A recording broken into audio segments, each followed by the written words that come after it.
নাহমাদুহু ওয়া নুসাল্লি আলা রাসূলিহিল কারীম ফাউযু বিল্লাহি মিনাশ শাইতানির রাজীম বিসমিল্লাহির রহমানির রহিম। ইউজি সৌদি লিমিটেড কাবার পরশ থেকে আমি আপনাদের সকলের জন্য সশ্রদ্ধ সালাম এবং পারিবারিক সুখ সমৃদ্ধি কামনা করছি। আসসালামু আলাইকুম ওয়া রাহমাতুল্লাহি ওয়া বারাকাতুহু। সম্মানিত মুসলিম মুমিন মুমিনাত ভাই ও বোনেরা, একজন ভাই আমাকে প্রশ্ন করেছিলেন যে পবিত্র জুমার দিনে যদি উমরা কিংবা হজ পালন করা হয় তাহলে এই ক্ষেত্রে আল্লাহর কাছে বিশেষ কোনো ফজিলত রয়েছে কিনা। তাই আজকের এই প্রশ্নের উত্তরই হবে আমার আলোচনার বিষয়বস্তু। সম্মানিত ভাই বোনেরা, এক কথায় পবিত্র জুমার দিনের প্রত্যেকটি নেক আমল আল্লাহর কাছে বিশেষ মর্যাদা রয়েছে নিঃসন্দেহে। যেমন আল্লাহ রাব্বুল আলামিন পবিত্র কোরআনুল কারীমের সূরা জুমার মধ্যে এভাবে বলেছেন, ফাইজা নুদিয়া লিস-সালাতি মিন ইয়াউমিল জুমআতি ফাসআউ ইলা যিকরিল্লাহি ওয়া যারুল বাই। হে ঈমানদার নরনারীরা, যখন জুমার নামাজের সময় হয়ে যায় তখন তোমরা তোমাদের সকল প্রকার ব্যবসায়িক কার্যক্রম এবং সকল কাজকে বন্ধ করে আল্লাহর স্মরণে তোমরা মসজিদের দিকে ধাবিত হও, জুমার নামাজ আদায় করো। তাহলে দেখুন প্রিয় ভাইয়েরা, এই নির্দেশের মাধ্যমে আমরা জুমার দিনের গুরুত্ব নিঃসন্দেহ বুঝতে পারি আল্লাহর কাছে কতটুকু রয়েছে।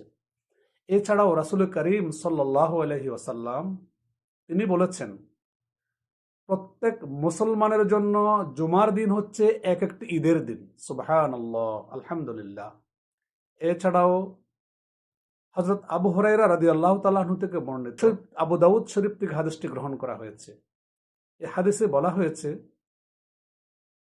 রাসূল করিম সাল্লাল্লাহু আলাইহি ওয়াসাল্লাম বলেছেন, সূর্য উদিত হওয়ার প্রত্যেকটি দিনের মধ্যে শ্রেষ্ঠ দিন হচ্ছে জুমার দিন।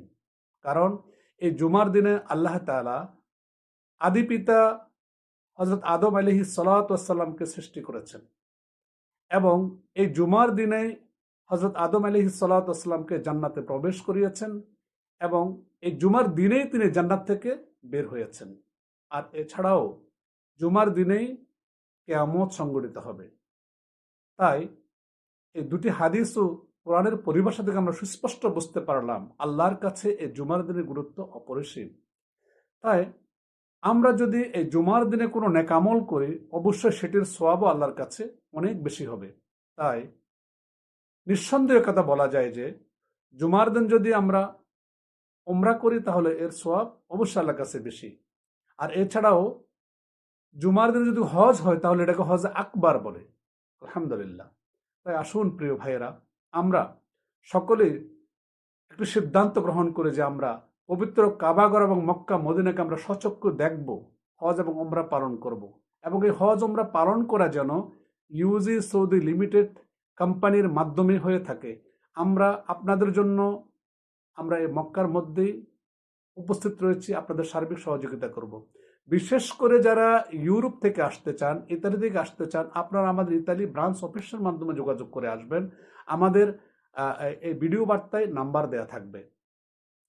তাই সকলকে আমি হজ উমরা পালন করার জন্য উদাত্ত আহ্বান জানিয়ে আমার কথা এখানে শেষ করছি। আসসালামু আলাইকুম ওয়া রাহমাতুল্লাহি ওয়া বারাকাতুহু।